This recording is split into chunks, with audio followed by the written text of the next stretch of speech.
Let's start with the prayer.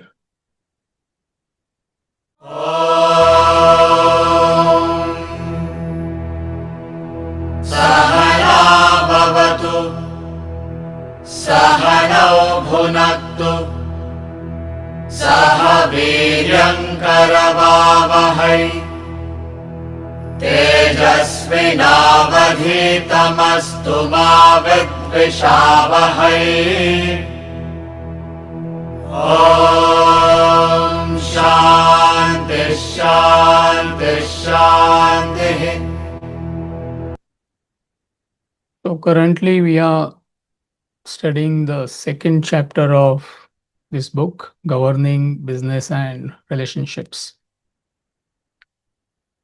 And the second chapter is called Role of the Intellect.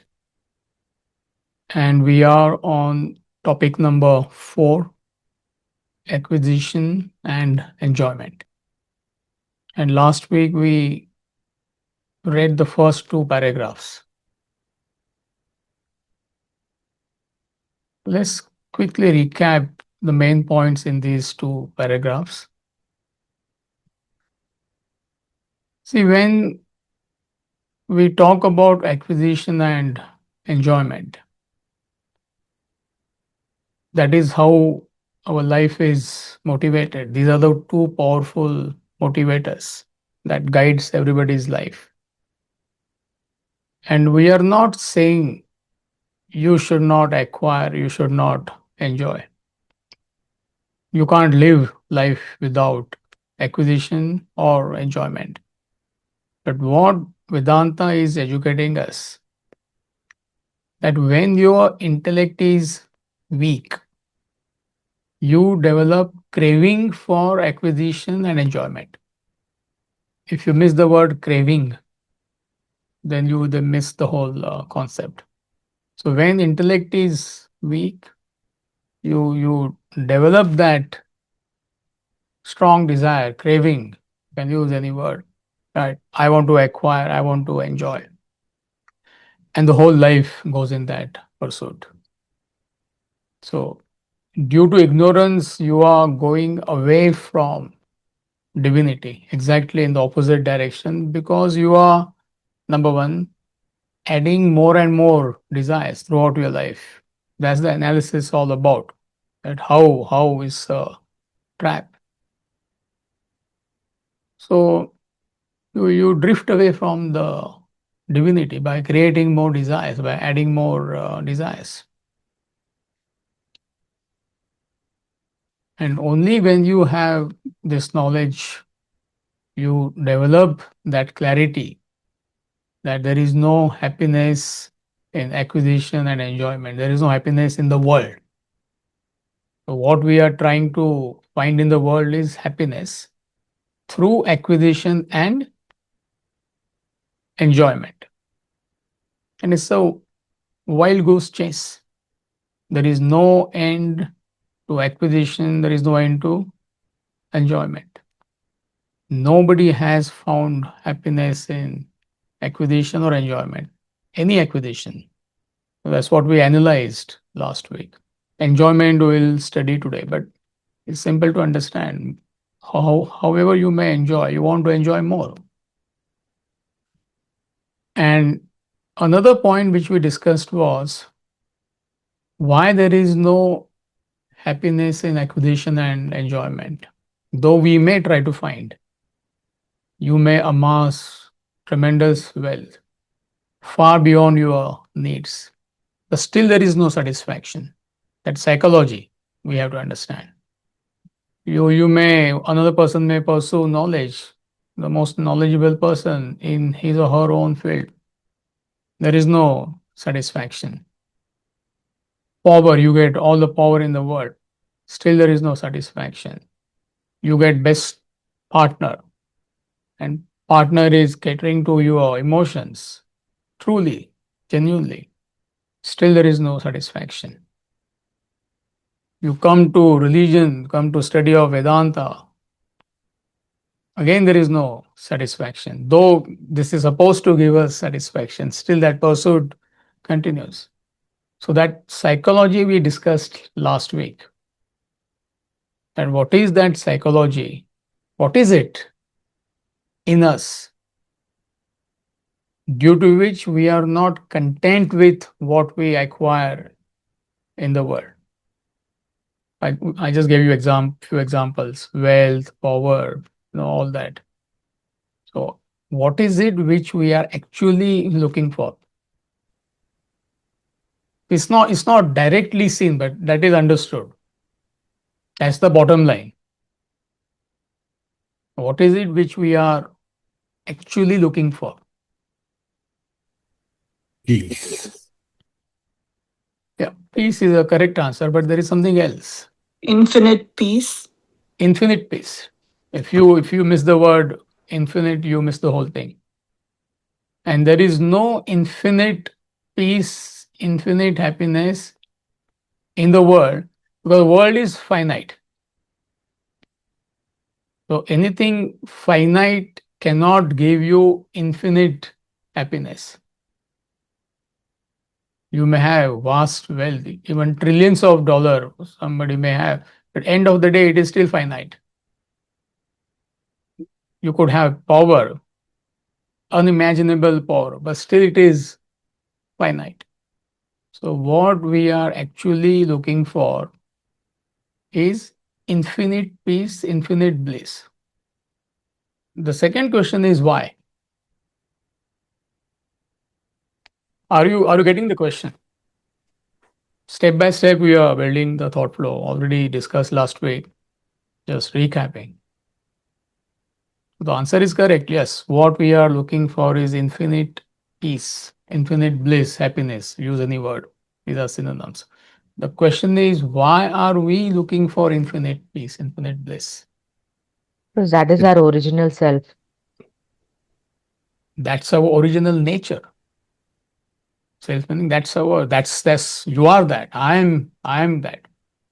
So how can infinite, that is you and me, be happy, be content with anything finite? So you will rest content. Your pursuit of happiness will conclude only when you hit your original nature, which is Paripurna. means what? Atman. Infinite peace Self-awareness. and happiness. Infinite peace, infinite bliss. So that's the reason there is no satisfaction in acquisition and enjoyment. And then another point we discussed was you actually do not know what do you want in life. Nobody knows. But at this moment, if I were to ask you, you are absolutely sure this is what I want. It's interesting. And none of us know, nobody knows what is it which we actually want in life throughout our life. It's not only now. The whole life has gone. All of us are adults here. 20, 30, 40, 50, 60, whatever is our age. Whole life has passed. So why are we saying this? How it proves this statement? Can you prove this statement? That nobody knows, none of us know what is it we are actually looking for. Because we move from one desire to another. Mm-hmm.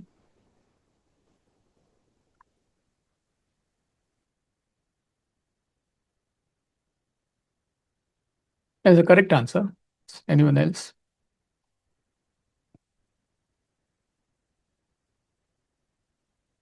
We already discussed last week. What do you want in life? Can you pin it down? Yes, you can pin it down, but that's not what you want. So therefore, we are saying we don't know what we want in life.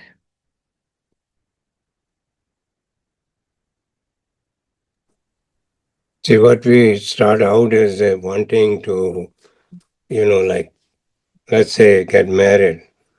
Then after that, We don't, that's all we think, that's it. But it doesn't stop there. Then we want a kid.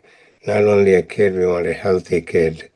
Then we want a good job. So it moves from one thing to the other. That if we want X amount of money, it will make us happy. We want this size of a house will make us happy. But then whatever happens, you're neutralized, and then you want something else, bigger and bigger. So that's why there is no end to satiation. Correct. Amiji, two things. One is the herd mentality. Second one is the lack of application of intellect, right? Your mind just desires and you just go by the vagaries of the mind. That's what I thought. Yeah. Yeah. So, uncle, all the answers are correct. So all you feel, all you when you are young, you feel that all I need is a partner. You get a partner, all I need is a child. Once I get a child, I'll be complete. You get a child, you get two children. You're happy for a while. Again, you understand that's not it. The child should get admission in a good school, child should do well. It goes on and on. You want wealth, you get wealth. According to you, you get surplus wealth. Are you happy? No. You want something else. I want to give up my wealth. Then only I'll be satisfied. We see that ultra rich people, whole life goes in pursuit of wealth. And then rest of the life goes in what to do with that wealth. It's not easy to get rid of billions of dollars. To whom to give it to? Even you have 100,000 spare dollars. I mean, it's a dilemma to whom to give it to. Where are the correct recipients? You want power, there is no satisfaction. You get fame, there is no satisfaction. You understand? No, there is no happiness here. So we can go on analyzing. So therefore, we say we don't know what we want in life. So in truth, happiness is internal, not external. So that pursuit proves that. Wrong pursuit proves what we are looking for is happiness. But it's not in the external objects and beings of the world. It is internal. So therefore, any amount of external pursuit throughout our life does not give us any happiness. So that is how we are fooled. So Vedanta is cautioning us. And then the practical application we discussed. Fine, I mean, nobody is at that state where you understood the hollowness of acquisition and enjoyment. So how do you deal with this desire? So do not link your present happiness to future acquisition. We often mention this concept, isn't it? If I get that, I'll be happy. If that happens in my life, I'll be happy. So when are you going to be happy? Whole life, entire life, we are postponing our happiness, isn't it? So be progressive. As a human being, you have to be dynamic, but at the same time, be content with what you have. That is number one point. Second point is you must always look at people who are below you, not somebody who is above you. Because somebody will be always above you.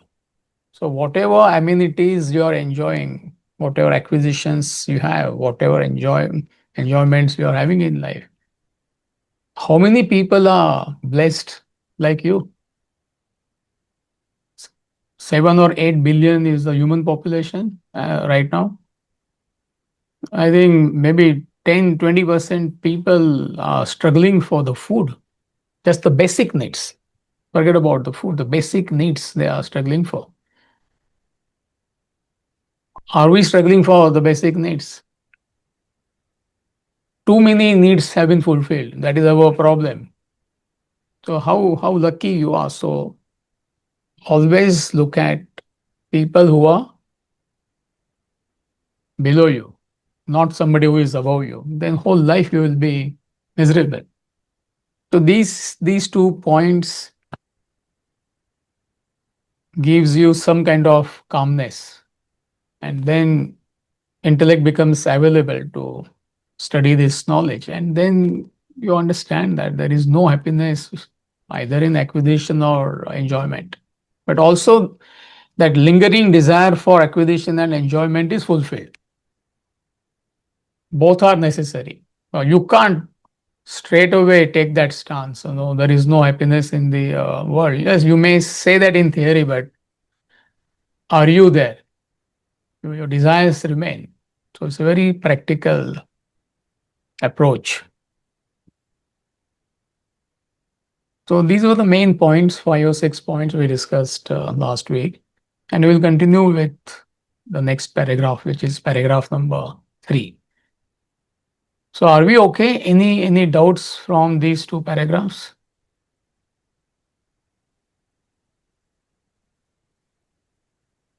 All clear?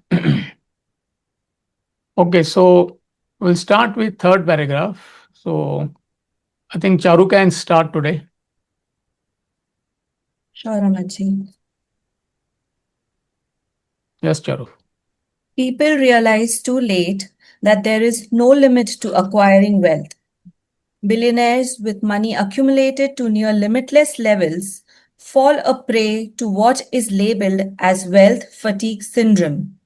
Not knowing where they have erred, they aggravate the problem in augmenting their wealth further.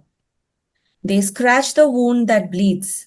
The European philosopher of the first century, Seneca, wisely states, "The acquisition of riches has been to many not an end to their miseries, but a change in them. The fault is not in the riches, but the disposition." So underline the quotation from Seneca. We'll come back to it. The acquisition of riches has been to many not an end to their miseries, but a change in them. The fault is not in the riches, fault is not in the wealth, but the disposition. Yeah, please continue. Abundance of wealth drives the opulent to indulge in excessive spending.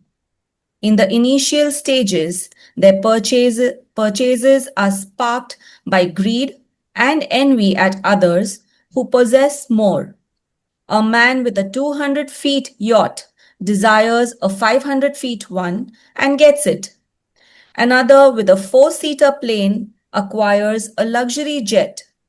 The seesaw of discontent and content persecutes them all through life. Thus, they go on a spree of purchasing houses and holiday homes, cars and yachts, planes and helicopters as children purchase toys. They find their entertainment for a while and soon get tired and throw them away only to acquire new toys. All the shopping is a vain attempt to cover their boredom and depression. The madness is never attended to, much less overcome. None is aware that uncontrollable desires cause the suffocating dullness and isolation that the wealthiest suffer from. Ironically, they themselves have no clue of what they are going through. They need to look at those who have less and realize their own fortunate position. However, there is no taboo to acquisition except to exercise control, regulate the mind's indiscriminate craving for wealth. Yeah, we'll read one more paragraph. Those who run after name and fame meet with the same fate. In the initial stage, people crave to gain even a little recognition from others. They would love to have their name or picture appear in the newspaper, magazine, or television, and would pay a price to achieve it. Humans are victimized by the desire to be known and praised by others, a petty satisfaction from a petty desire. It all stems from an inferiority or superiority complex. You get over this pettiness by realizing the great plan of nature. The world is made up of a variety of beings. Each has a part to play in this well orchestrated world, none big or small, important or unimportant, in such a perfect setup. Why have any complexes? Let each play his role as best as he can in this orchestra that would bring about the beautiful melody of existence in the world. Perfect. So, important paragraphs, these two or three paragraphs. So, what he is talking about, see, he is giving example of super rich, but the same thing is happening to you and me. It's a question of more or less well-to-do people. That's all he is saying. So, what is happening to super rich people? It's a common observation. That does not mean everybody is victimized by that, but most people, those who are extremely well-to-do, if you study their lifestyle, what is happening to them, especially their children. Depression is a disease associated with richness, not by default, but usually it is so. So, what is happening? He uses the word wealth fatigue syndrome. Actually, there was an article in UK which Swamiji saw, and the article was saying wealth fatigue syndrome. Are you bored? Are you depressed? Etc. You must be rich. So Swamiji is calling it wealth fatigue syndrome. So what happens when you go on amassing wealth, when you go on acquiring, when you go on enjoying? What happens? That's the whole analysis all about.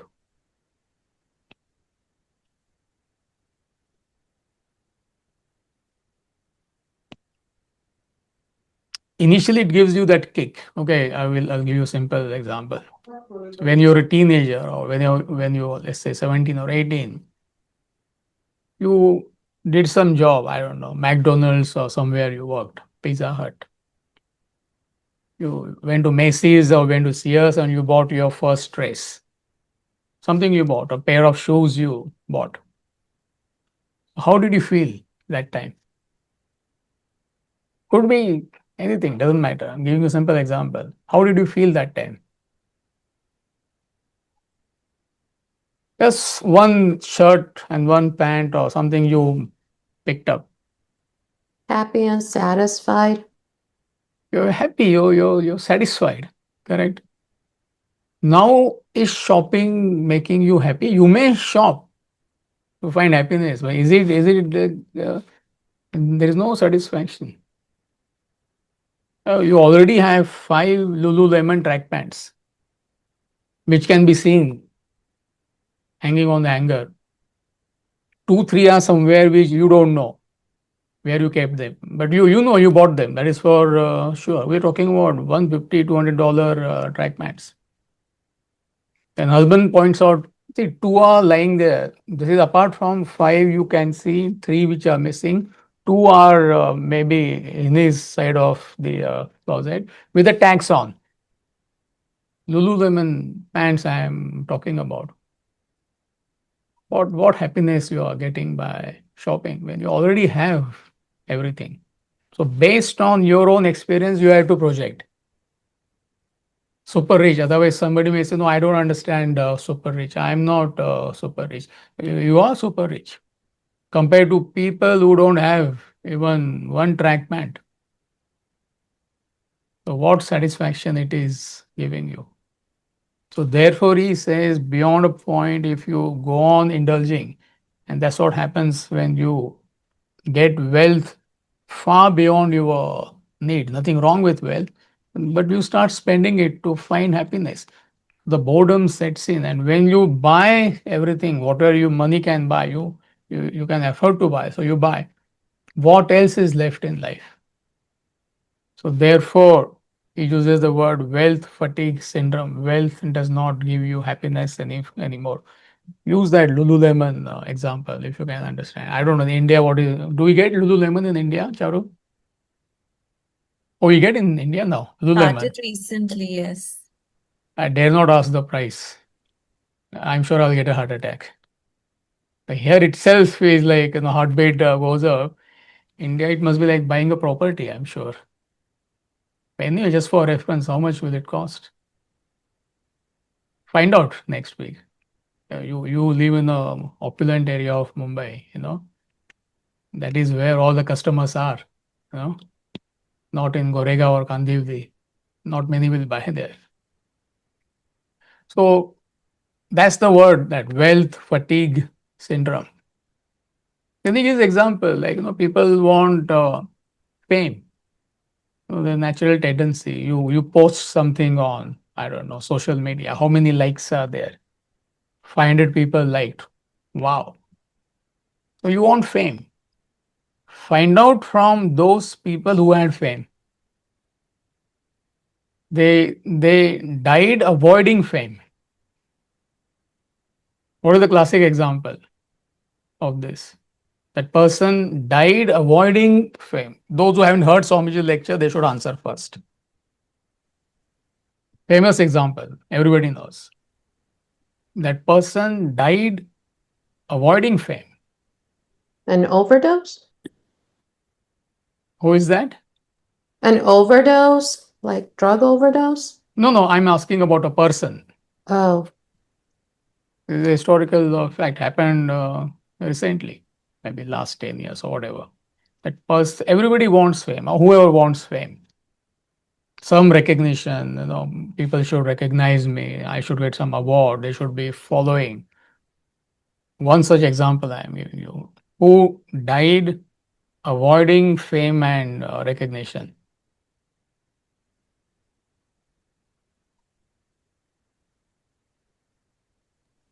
Michael Jackson. But he did not die avoiding. He died because of that. That is for sure. He had everything: name, fame, recognition. What was his end? Monica is correct. What was the end of Elvis Presley? Celebrity. He had everything. What was the end of Marilyn Monroe, right? The most beautiful lady at that time. Good many ladies would like to be Marilyn Monroe, but I think she committed a suicide. Who commits suicide? So they had everything: name, fame, recognition, wealth fatigue syndrome. In spite of that, they were either depressed or suicidal. Coming back, who died avoiding fame. This is how you should educate your children when they get disappointed. How many likes, this many likes. So you should say that person had millions of, you can't even count, billions of likes. She did not want another like. Avoiding that, that person died. Think. Was it Steve Jobs? Not really. His head was on his shoulders. Steve Jobs. Howard Hughes. That is one example, yeah. But literally running away from, okay, I'm giving you one more clue. Running away from reporters. She was a lady. Now you know. Come on. Princess Diana. Princess Diana. Princess Diana.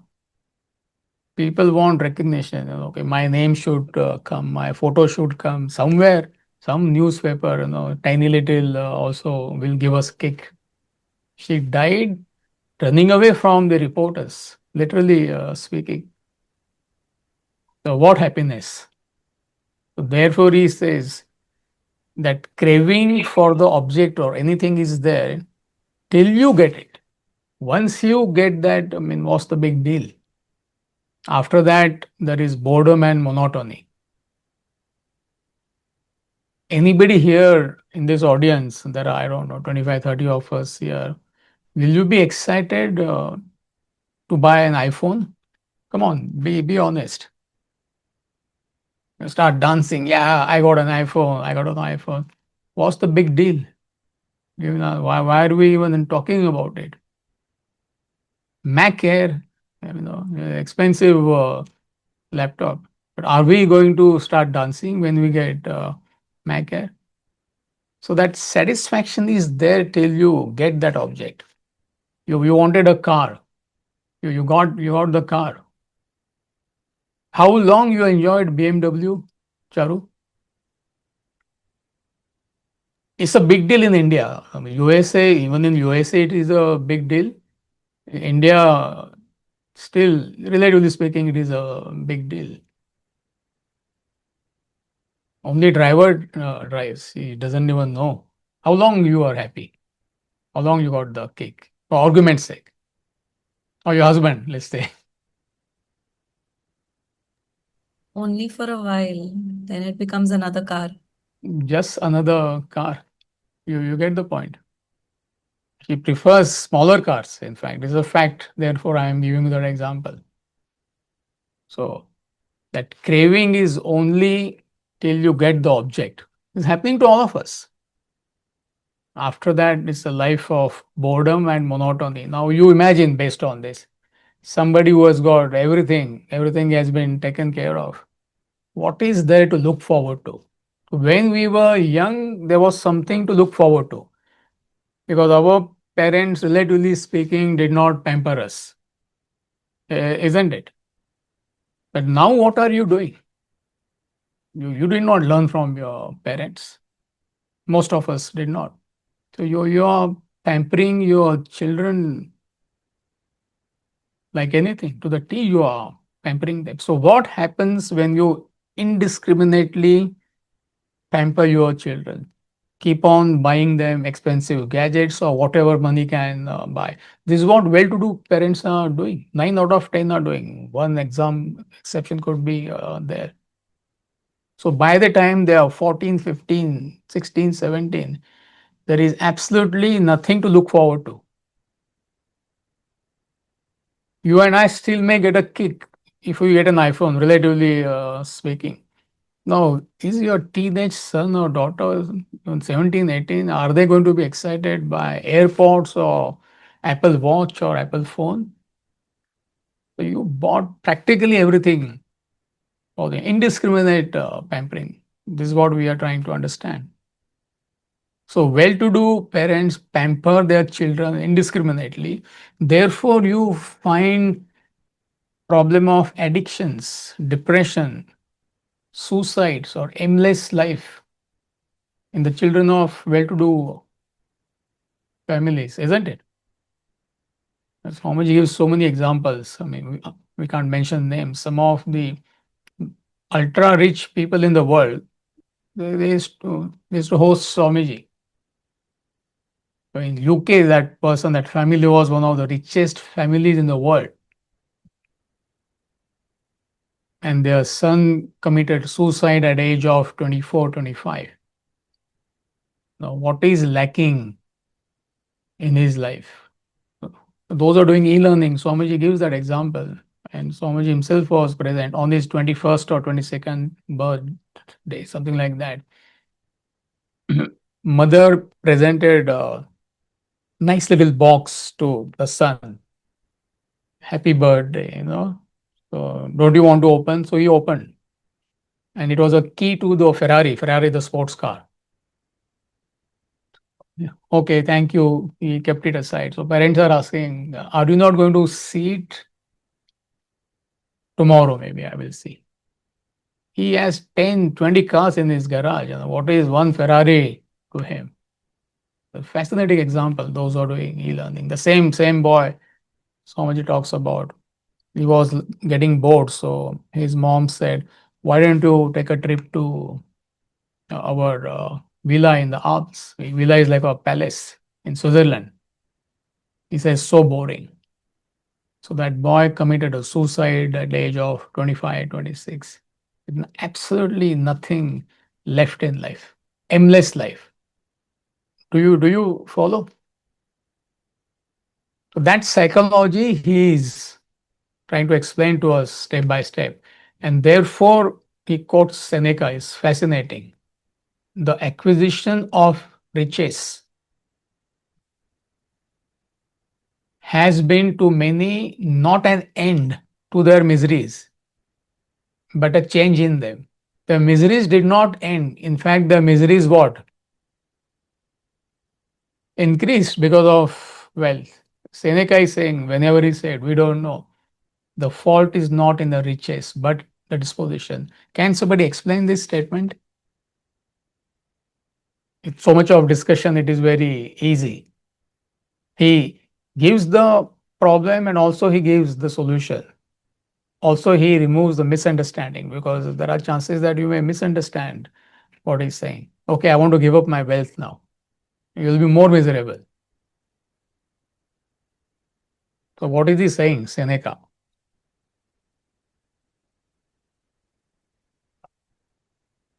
The riches aren't the problem, it's how you use it. Mhm. How you connect with the disposition part, how you connect to that particular part of the rich. Anyone? Very, very philosophical statement. You have to unmute, Bharat. Yeah. Unmute and answer.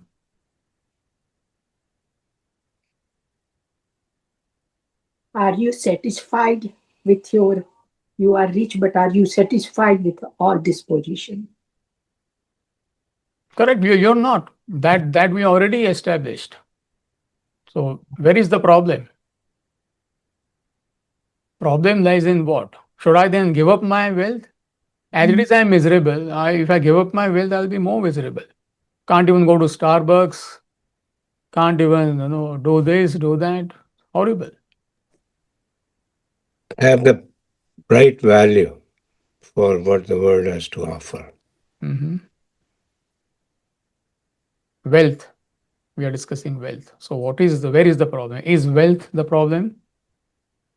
That's How I what he's relate. educating us on. The craving is the problem. Craving it, wanting Mm-hmm. it. Mm-hmm. How I relate to it is the problem. I want more. It's not enough. Problem is not the wealth. How you relate to wealth. That's what he's saying. But the acquisition of riches, somebody who goes on acquiring, he finds himself miserable. But the fault is not in the riches. See, this is where most people they misunderstand. Okay, I want to give up wealth, and they live frustrated life. Fault is not in the riches, but the disposition. What value you have for wealth. So that's the main point. If you have right value for wealth, and if you get surplus wealth, whatever that surplus is, your needs are at let's say 100% level, just to explain, and you acquire 120% wealth. So that with that 20%, you will do good not only to yourself, to the whole world, to the community, to the society. Whatever wealth you have, if you have right value, first of all, you will do good to yourself with that wealth, your family, society, the community. But if you have wrong value for wealth, you are self-centered, that the same wealth will bring about your downfall. And in 9 out of cases, wealth brings about downfall. So that does not mean problem is with the wealth. Problem is with what values you have. If you have higher values of life, this is what we are learning. You will do tremendous good to the world, to yourself, first of all, to begin with. But if you don't have higher values, wealth becomes your enemy. So therefore, he's giving that example. It's a detailed analysis. And in Indian tradition, wealth has been personified as Lord Kubera and Lakshmi. Beautifully they explain. Kubera was an ugly creature, goblin. Goblin means ugly creature. We all know that. So the Lord of Wealth is portrayed as the ugliest man you can imagine. But also, goddess of Lakshmi is the goddess of she's the goddess of wealth. She's a beautiful, elegant, virtuous lady. So what is the message there? Yeah, hardly anybody thinks. Same wealth. Lord of wealth is an ugly creature, but the goddess of wealth is virtuous, elegant lady. So what does it mean? Wealth could be beautiful, at the same time, it could be ugly. Mhm. So the problem lies where? Is wealth the problem? No. With me. How you relate to wealth? How do you relate to wealth? Only when you have higher values of life. Otherwise, you cannot.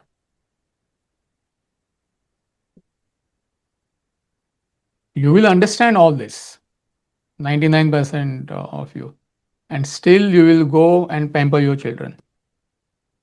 It is going to fall on absolutely deaf ears. Already, I can give you 10 examples. Already, children they have spoiled. Still, they will spoil them further. They will appreciate all these concepts, but still they will go and worship Kubera, not Lakshmi. So therefore, Oliver Goldsmith says, where wealth accumulates, men decay. It applies to everybody. It's a question of more or less. Where wealth accumulates, men decay, not where wealth flows. Where it flows, it becomes a blessing. Where it accumulates, the problem starts. All the indulgences and all that, we already discussed that. It's a fascinating analysis. So either people hate wealth or they worship wealth. Those who have misunderstood the concept of wealth, they hate rich people. You know, they say no, wealth is a problem. So analyze and discuss on your own. So these are the topics for our group discussions. You know, every week we have. This is what you should be discussing. Does it make sense what we are discussing?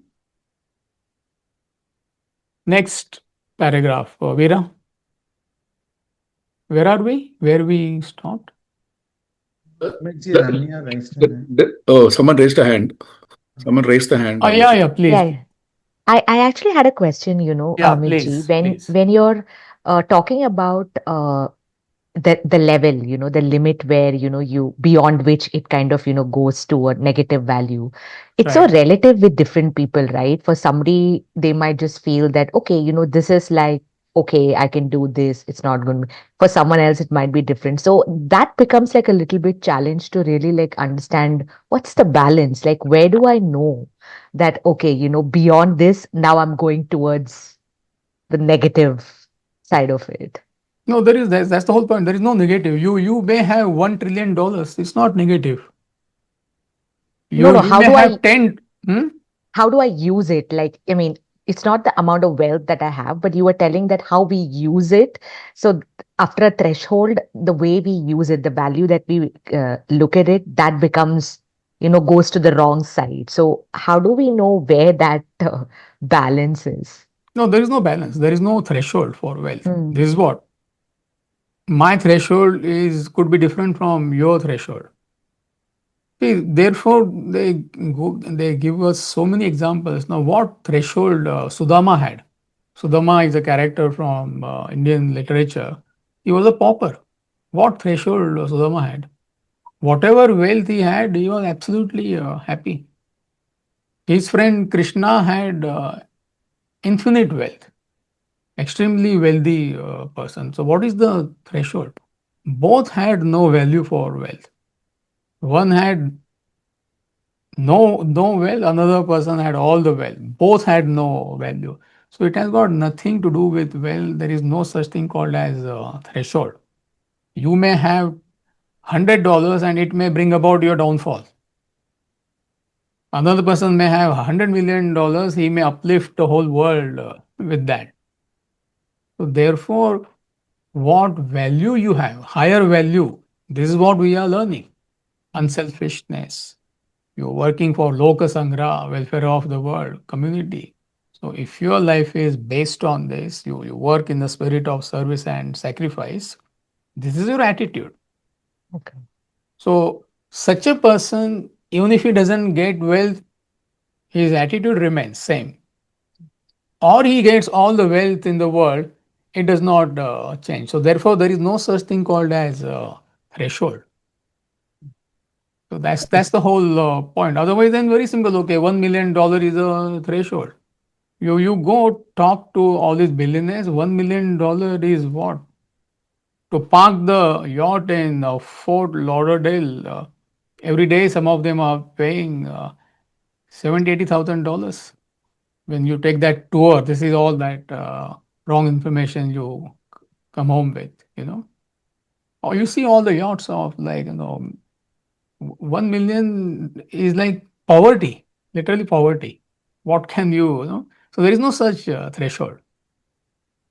That Yeah. threshold is when your desires are content within your income. That's the threshold. When your desires are within your income, you are rich. You may have $100, but your desires are at $80. Then you don't know what to do with $20. It is surplus. That when your desires they overtake, they go beyond your income, then you are a poor person. And that could be anything. You want yachts and all. That's that analysis. So you and I may feel that person is rich, but actually he's poor. His threshold is nobody knows his threshold. Himself does not know. So this is the formula. This is the actual reason.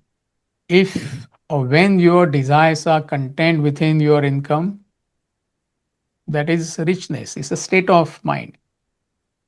It's not in the quantum. Richness is not in the quantum. But when your desires are beyond your income, what happens? How do you feel mentally?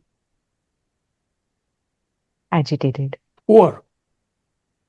So therefore, it is. I'm answering your question. It is not in the quantum. Richness and poverty is not in the quantum. What value Thank you. you have when your desires are your desires within your income. See, otherwise, what happens? You have a desire, you get X amount of goodies from the world. Fine. Why not? I mean, if that is what going to give happiness, excellent. No, but when you acquire wealth, your desires also go up. That's the problem. So you can't keep up with your desires. What was your first car? I'm not being personal. I'm just something we have to discuss. Maybe you bought Toyota Corolla. You felt happy, right? Now, I don't know the answer. Don't want an answer. Like, would you drive Toyota Corolla today? Come on. Don't think Question so. is thought itself. You still you may thought itself. Then you wanted Audi 3 Series. You got Audi 3 Series. What is this 3? 5 looks nice. You get 5. 7 looks nice. But as you acquire more wealth, desires also go up. That's the problem. Otherwise, okay, fine. You have wealth, whatever you can buy. It's not that you should not, and you feel fulfilled. No, your desires also keep going up. So therefore, I gave example. You're happy with $11.99 track pant from Costco. Still, you may use it, but not really. And now you want $148 track pant. Lululemon you want. I'm sure there's something beyond Lululemon also. You see what I'm trying to say? Happening to everybody. Can you use the like ordinary phone? We all are using iPhones now. Can you use ordinary phone? Yes, some of us may use, some of us, I mean, that's psychology. So therefore, to answer your question, there is no threshold. That's the analysis. Once you understand, it's no big deal. Thank you, Amitji. Yes, uncle. Can you comment on the role of the environment we live in? Does that act like a headwinds to our all the efforts when you live in a world around us where majority value the worldly things, the vacations and parties, and and how do you bring in a balance there? No, answer is yes, answer is no. If you have no desires, it doesn't make any difference Okay. where you live. If you have desires, then your desires will be fanned all the time. Okay. So you Thank can't. Mhm. you. So you can't blame environment. Yes, environment is responsible only if you have desires. If you have no desires, it does not matter at all wherever you are. See, that is where that poem, Village Preacher. This is how it starts. Everybody is migrating to the cities to earn money. It's not about migration as such. That by migration, he means nobody's happy. They want more and more. Village Preacher by Oliver Goldsmith. We all study that poem. This is how we starts. So everybody is like chasing. They themselves don't know what do they want. But he stayed put in his village.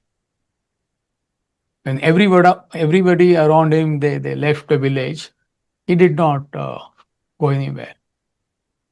And then he makes that statement: passing rich with 40 pounds a year. 500 years back, he wrote that poem. Passing rich with 40 pounds a year, modest income, but he was rich. Did not want, he was not influenced by the environment. So, if you don't have these values, if intellect is weak, definitely you will be influenced by the environment, which is applicable for 9 out of 10 people. But that does not mean environment is responsible. But in a way, you are right. I mean, if intellect is weak, anybody not exposed to this knowledge, I mean, then this that competition goes on and on and on. We often give example of Indian community, that madness which is going on I know. when there is a wedding in the family. I haven't come across one family who is not victimized by this. One or two examples, exceptions are there. Right now, there is one wedding happening in our Vedanta family. I can definitely say at least part of the head is on the shoulder. I don't know whether the full head is on the shoulder, which is quite a lot, where people they become like headless. I can definitely think of one or two families which were not victimized by this because of this. Environment is there. Everybody is talking, telling them, what are you doing? What about a grand wedding and all that? They are not influenced by what is happening. Thank you. Husband, I don't know, but the wife controls the strings. So, so no chance. So there are examples like that.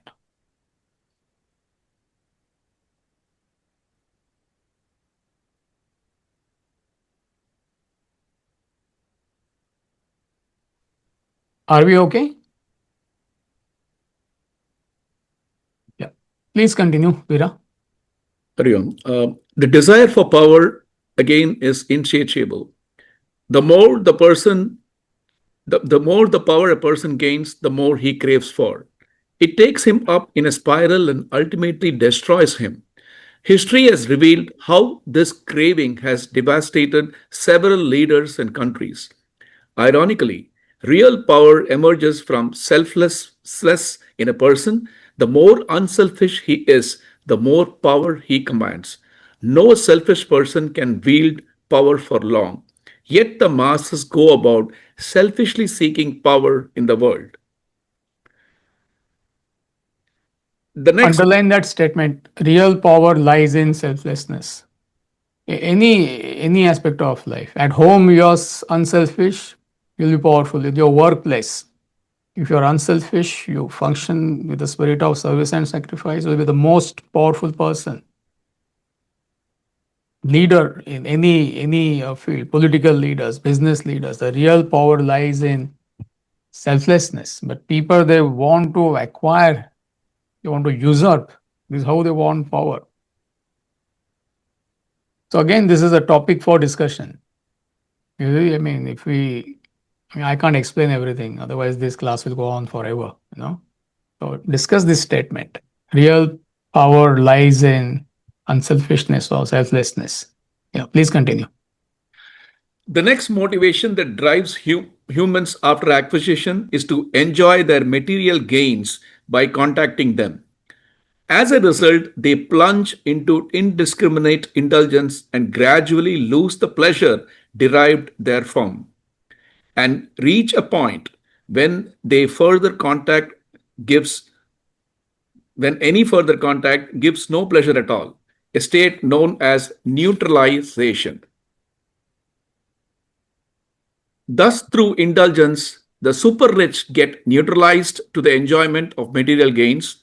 Their life drags into a state of utter monotony. You need a powerful intellect to realize that only through proper regulation and moderation does one really enjoy the world. Your intellect must constantly check and control indiscriminate indulgence to regulate, moderate your sensual activity. You would then maintain the level of enjoyment all through life. Please continue. With all the apparent consequences of senseless pursuits, people with little intellect devote their lifetime to acquiring material, wealth, fame, and power and trying to find enjoyment in what they acquire. Without intellectual guidance, they virtually isolate themselves and are lost in desperation. In truth, he who is not content with what he has would not be content with whatever he acquires. Underline that statement. He who is not content with what he has would not be content with whatever he acquires. Again, this is a topic for discussion. Small group discussion, I am giving you questions. So now he is analyzing the second motivation, which is Acquisition. enjoyment. Acquisition, enjoyment. All the acquisition is for what? You want to acquire wealth for what? Enjoy. To enjoy. Otherwise, what's the use just acquiring? So what acquisition we analyze? There is no end to acquisition. There is no happiness in acquisition. Now he is analyzing enjoyment. That there is no happiness in enjoyment if you start indulging. And that's what, again, most people, they are doing, the law of diminishing returns. Any sense contact gives you that initial kick. But if you go on contacting that sense object over and over again, the joy content reduces. You like an ice cream. Once a week you eat ice cream on Saturday or Sunday. How do you feel? Provided you like an ice cream. Don't say I don't like an ice cream. Would you not enjoy ice cream or chocolate? Once in a while I get a chocolate. Somebody goes to England and gets dark chocolate. It's a dark chocolate, right, Raji? Yes, Amiji, vegan dark chocolate. Yeah, vegan dark chocolate. I like it, but I don't keep anything at home. And you can't beat England, all the fancy things you get there. So once in a while, somebody goes and I get that vegan dark chocolate, and you enjoy that piece maybe once a week, whatever. Every day you're eating dark chocolate. Every meal you are eating dark chocolate. After breakfast, dark chocolate. After lunch, dark chocolate. After dinner, dark chocolate. I'm magnifying. You'll scream, please, no more dark chocolate. That is the state of neutralization. So therefore, he is saying the real joy lies when you abstain from contacting, meaning you regulate, you moderate. Once a week, you have that piece of dark chocolate, you enjoy. You like ice cream, you eat it once a week or whatever it is. Rest of your life, you'll enjoy. But the moment you start indulging, the joy content reduces. So that is called as law of diminishing returns. And if you continue that indulgence, you reach a state called as neutralization, where when you contact the object, there is no pleasure. But when you don't contact, there is displeasure. An alcoholic or a chain smoker, they don't enjoy, but they don't get their drink, they are restless. So this is what has happened to, again, well-to-do people, extremely well-to-do people. They are neutralized to practically everything. Nothing gives them that kick. But also they cannot. You tell them, then why don't you give up these goodies? They can't. They will be miserable. So when you have wealth and whatever you can buy with wealth, there is no pleasure. But also when there is no wealth, there is displeasure. Are you with me? So second motivation is analyzing in detail. So what gives you enjoyment? How can you enjoy life? Only through moderation, only through regulation, only through self-control, only through abstinence. You enjoy life. If you are disciplined, whole life you can enjoy. And then he concludes with the very, very famous poem by William Cowper, The Pineapple and the Bee. So he captures this madness which we all are going through, the entire humanity is going through, acquire, enjoy. So beautifully, that message he captures in the poem, The Pineapple and the Bee, which we'll take up next week. Is time up? So any quick question before we conclude?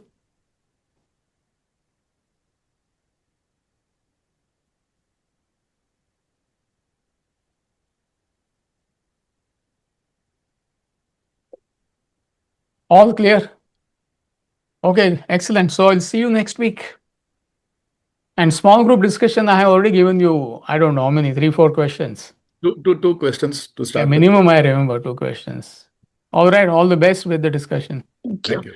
Thank you. Thank you. Thank you. Thank you, Amitji.